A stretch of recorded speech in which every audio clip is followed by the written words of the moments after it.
আমাদের দেশে যখন ঈদ হয়, হিন্দুদের দুর্গাপূজা হয়, আমাদের দেশের মানুষ বহু বছর ধরে, যুগ যুগ ধরে এরা একে অপরের অনুষ্ঠানে যায়।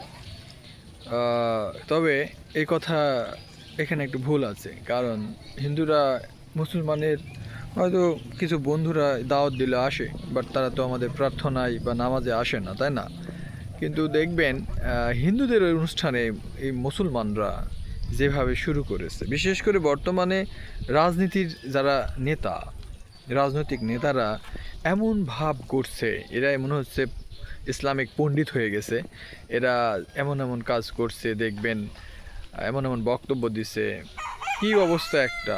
জামাতের নেতা বলুন, বিএনপি নেতা বলুন, এরা বলছে দুর্গাপূজার দেবীর বাণী সবার কাছে ছড়িয়ে দিন, দেবীর বাণী সবসময় অমর।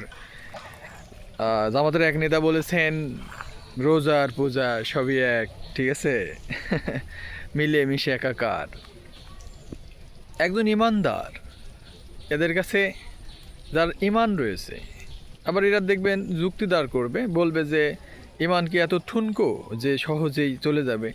আসলে কথাটা এমন না। হ্যাঁ, এরা নামধারী কিছু মুসলমান, এরা আসলে মুনাফিক, দেখবেন। কারণ আল্লাহ যেটা রাগান্বিত হবেন, আল্লাহ যেটা অপছন্দ করবেন, সেই কাজ তারা করছে। মন্দিরে যে তারা গীতা পাঠ করছে, তারা কোনো কিছু ইসলামিক যে নির্দেশনা সেটা বালাই নেই, এমনই মনে হচ্ছে। সবচেয়ে বড় কথা, এরা নিজেদের স্বার্থের জন্য এসব কাজগুলো করছে, কিছু ভোট পাবে এ আশা আকাঙ্ক্ষায়। আল্লাহ এদের হেদায়েত দান করুক। আমি খুবই মর্মাহত এ সকল বিষয়গুলো দেখে, খুবই খারাপ লাগছে। ভবিষ্যতে এসব জিনিসের পরিবর্তন হোক, আল্লাহ এদের জ্ঞান দিক, এ প্রত্যাশায়। ভালো থাকবেন, দেখা হবে নতুন ভিডিওতে। সাবস্ক্রাইব করতে ভুলবেন না।